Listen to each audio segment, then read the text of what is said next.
કવાંટના બૈડિયામાં નાની કોતરમાં પાણીના પ્રવાહથી વીજ વિભાગના 2 વીજ પોલ ધરાશાયી, કોન્ટ્રાક્ટરની લોટ પાણીને લાકડા જેવી નબળી કામગીરી ઉઘાડી પડી. સરપંચો અને ગ્રામજનોની સમય સૂચકતાથી મોટો અકસ્માત ટળી ગયો. તાત્કાલિક ધોરણે સમારકામ હાથ ધરાયું. કવાંટ તાલુકાના બૈડિયા ગામે વીજ પુરવઠા વિભાગની લાઇન નજીક આવેલી નાની કોતરમાં પાણીનો પ્રવાહ આવતા જ અચાનક વીજળીના 2 પોલ તૂટી પડવાની ઘટના સામે આવી છે. સામાન્ય પાણીના વહેણમાં જ વીજ પુલ ધરાશાયી થઈ જતા વીજ પુરવઠા વિભાગ અને સંબંધિત કોન્ટ્રાક્ટર દ્વારા કરવામાં આવેલા નબળા નિર્માણ કાર્ય સામે સ્થાનિકોમાં ભારે રોષ જોવા મળી રહ્યો છે. જો કોન્ટ્રાક્ટર દ્વારા યોગ્ય પાયો ભરીને કામગીરી કરવામાં આવી હોત તો આ ઘટનાની નિવારી શકાઈ હોત, જેથી કોન્ટ્રાક્ટરની ઉઘાડી બેદરકારી છતી થઈ છે. ઘટનાની જાણ થતાં જ બૈડિયા ગામના સરપંચ નાનસિંગભાઈ બચલાભાઈ, ભૂમસવાડાના સરપંચ ગણેશભાઈ તથા માજી સરપંચ જગુભાઈ તાત્કાલિક સ્થળ પર દોડી આવ્યા હતા. વીજ પુરવઠાના હેલ્પર અને કર્મચારીઓ પણ સ્થળ પર પહોંચી ગયા હતા. કોઈ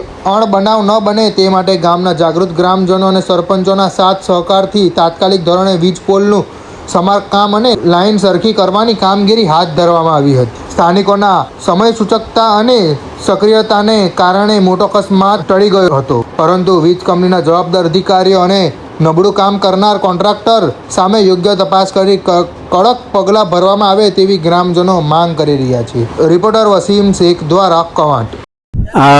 બૈડિયા સબસ્ટેશનની આગળ જમ્પરો ગયેલા, જમ્પર અમે મારી લાઈન ચાલુ કરવાની તજવીજ ચાલુ કરી.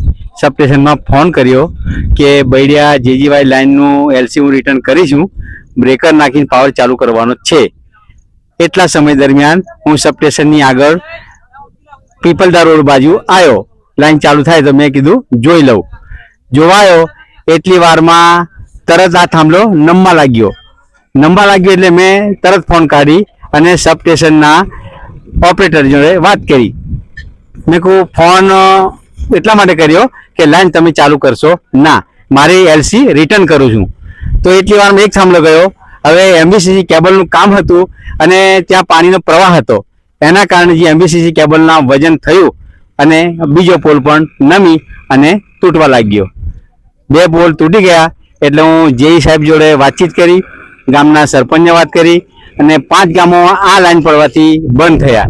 એટલે તાત્કાલિક હું કોન્ટ્રાક્ટની ગેંગ મારી જોડે હતી એટલે એને રવાના થતા હતા, પણ ફરી બોલાયા અને આ પોલનું કામ સરપંચને કહી, ખેતર માલિકને જાણ કરી અને 3 ગામના 3 સરપંચને બોલાવી અને હાલ કોન્ટ્રાક્ટની ગેંગ મહેન્દ્રભાઈ જોડે પોલ ઊભા કરવાની કામગીરી કરવાની ચાલુ કરીશું, જે આપને વિદિત થાય. હું વિરમું છું. મારું નામ TJ Jadeja, lineman, Kawant sub division. આપણા જેટકો ની નજીક 7મો પોલ આપણા 5 ગામની લાઈન હોય જે તાત્કાલિક રાશિ થઈ છે અને આપણા 5 ગામમાં જતું આ એક લાઈન છે વીજ કનેક્શન, જે પાણીના સતત પ્રવાહના લીધે પડી ગયેલી છે, જે તાત્કાલિક ધોરણે હમણાં હાલ સમય 6:30 કે 5 ની આજુબાજુ થઈ છે. તો રિપેર ઉભા કે પાકમાં કરવામાં આવી રહી છે અને આપણા એમજીવીસીએલના કર્મચારીઓ પણ સતત જાડેજાભાઈ આપણા સાથે કામ કરી રહ્યા છે. ગામ બૈડિયા ગામમાં આપણા 7મો પોલ પડ્યો છે અને કેલદરા, કોચવડ, બૈડિયા, ભૂમસવાડા આ તમામ ગામોની લાઈન બંધ છે હાલ, જે સતત આપણા એમજીવીસીએલના કાર્યકરો દ્વારા કામ કરવામાં આવી રહ્યું છે અને આ કોન્ટ્રાક્ટના માણસો કામ કરી રહ્યા છે.